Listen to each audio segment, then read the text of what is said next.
as artists, as folklorists, as storytellers, our minds literally exploded with ideas. We didn't know where to start. And one of the places I started was looking at the folklore of East Anglia as a whole, and then looking across the world, because disappearing land and land that is not going to be there anymore features so much in a lot of folklore that to make an anticipatory folklore, I wanted to look back. So,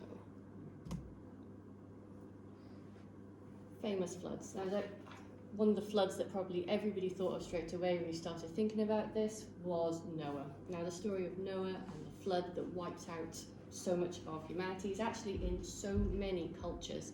Not only just the Bible, the Torah, and the Quran. You find it in Mesopotamia, you find it all over the world. Very similar story, and it features in so much folklore down the years. In most cases, it's a flood that wipes out most life and is often as a punishment or for overpopulation, and it's a lot of the time connected with contempt for nature, which, as we're dealing with climate change, felt that links very well. As well as so many people being killed in this, there's always a small number of people chosen to repopulate and to carry on the stories. And it's this part of this that really captured my imagination, because so much of this land is going to go, and there's going to be people to pass on the story. It's going to turn into legend, it's going to turn into myth. There'll be school children in about 100 years talking about that land that's underneath that beach, 100 yards out to sea. It's going to turn into a magical story, whether we're involved or not. But let's help it along the way. When we were doing our research, one of the things we came across that was very, very near to us was the 1953 tidal surge at Canvey Island. If you go on our website, we actually do a talk about this when we were actually on the beach. We did a lot during our time visits to the island. We told stories to the sea. So Gemma's telling stories to the trees. We sat on the beach and told the story of Canvey Island to the sea. It was quite harrowing. We had to stop once because it got quite upsetting, didn't it? But I encourage you to go on our website and have a look at that. We did a video of the land as we told the story as well. I'm not from Essex. I'm from Wales. And just like Gemma said, she wanted to give something back to Mersey Island.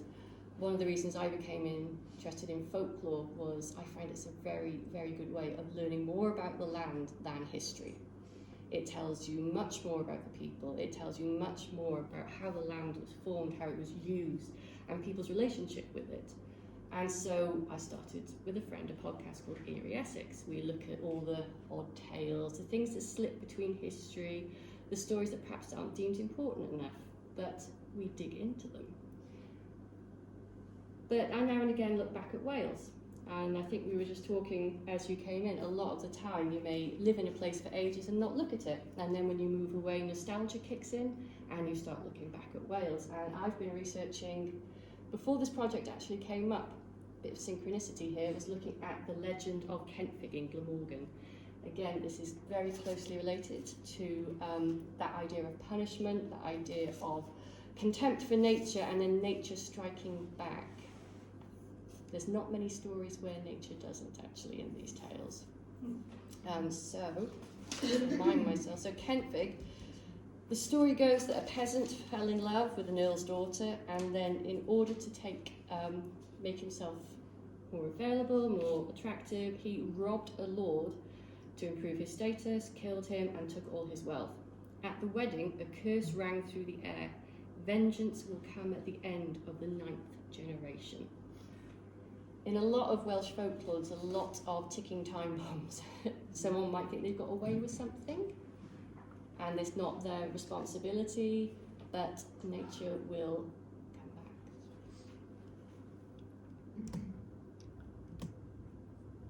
Then I started looking at more lost lands. The more I looked into it, the more there are. There isn't an inch of the East Anglian coast that doesn't have a town or a village that is supposed to be seen beneath the waves when the tide is low or the moon is just right. Dunwich, of course, in Norfolk is probably the most famous one. It's in So, Suffolk. Sorry. what? It's in in Suffolk? I know, so East Anglia. No, it's sorry. Oh, yeah. It's in Suffolk. I'm not from here. I'm Welsh. So once a prosperous seaport with a population of 3,000 and listed in the Domesday Book, it was largely destroyed by storms in between 1286 and 1347. And then as time went on and eroding coastline, all that is left today is one road and a couple of buildings. This was a major seaport. And again, as with all these places, you're supposed to be able to see the spires and the rooftops just beneath the waves. Shipton in Norfolk. Definitely. Local tradition holds that Church Rock, occasionally revealed at low tide, is about 150 yards east of the end of Cromer Pier, if you've been, marks the location of the church that was in the middle of the town. And then again, if you go further down the road, I'm going to skip ahead to Slaughton. Apparently 1 mile out to sea, there is a lost village or town. The Moot Hall that is currently in Aldborough, that used to be, which is down on the seafront, used to be the middle of the town. And we'll skip back up again to Harwich. I didn't know, and I think Gemma, you said as well, I didn't know there was a hidden town or a lost town in Harwich, but Elsa and I, for our podcast, went to the Essex Record Office recently, and we listened to some audio tapes of interviews with local fishermen and their families. And there was one lady, she was about 97, I could listen to her for hours, and she talked about how her father was a shrimp fisherman, and he always told the tale about how he went just about 100 yards off the pier, and he managed to touch the spire, or the cross that was still on top of the church. Minsmere in Suffolk. You got this now. I got this, that's fact. Again, the church that is still there is supposed to be in the middle of this town that was once very affluent. And a good friend of mine who is on the way and late does a fantastic episode in the Folkways podcast about the bells of Minsmere. It's a fantastic, immersive audio story, and I highly recommend it. And then, I don't know if you've seen the news lately, Welsh Atlantis, which I was very excited about as a Welsh folklorist. Off the coast of Cardigan, a massive bit of land that they're only just now digging into and discovering, so watch this space in the next few years. Here they be monsters. And of course, with most folktales and how dangerous the sea is, you get your monsters. A lot of the time, spread to warn people of the perils of the sea, sometimes lure in, but a lot of the time keep away. The Vodioni, these were water spirits in Slavic mythology who supposedly lived underwater, and they were often offended by the boldness of humans and again the contempt for nature, and would therefore cause swimmers to drown. They would swim alongside ships, pull ships down, and could only be befriended by millers and fishermen, so the most important people in the village. The Kraken, could not talk about the Kraken with sea monsters. Mainly dwelling off the coast of Norway and Iceland, and I included it obviously because it's the Kraken, but also it shows how the landscape can inform folklore, because many people think that the Kraken actually came from sightings. Whenever there are sightings in stories, it's often that people thought there was islands out to sea from the ship, which would then disappear under the water. And it's thought that actually that is volcanic activity in the area that made the land rise and then fall again. So I just like how the land informs the folklore there. The Graffy Ribbon is a fantastic Welsh tale. We like a lot of screaming ghosts in Wales, so if ever you're bold enough to walk across the sand dunes, especially in Glamorgan, and you go the wrong way, she will get you. And if you hear her voice, it's not long, again, ticking time bomb, not long to go before you.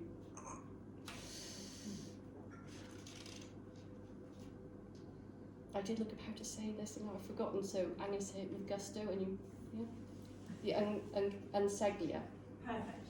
Thank you.